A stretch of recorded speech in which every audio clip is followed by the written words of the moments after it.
Welcome to another video on how to add a watermark on CapCut.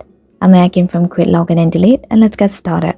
So first, go ahead and open up your Google application and download a green screen. Just type down green screen image and download it. Once the image has been downloaded, now go ahead and open up your CapCut application, click on add new project and select the green image that you downloaded earlier. Now once the image has been added, click on add text from the bottom toolbar and type down your customized text that you want to add as a watermark. You can also select its style, font according to your preference. Once you're done, export the image. And next, add the media in which you want to put on the watermark. Once the video has been added, click on add overlay option from the bottom toolbar and select the video that we exported earlier. Once the image has been added, click on blend option from the bottom toolbar and select the overlay option right here. Now put on a check mark. Next, click on cutout option and now click on chroma key, pick the green color and set the intensity from around 30 to 100 depending on how transparent you want your watermark to be. You can also adjust its further shadow and opacity. Once you're satisfied with how it looks, put on a check mark and export the video.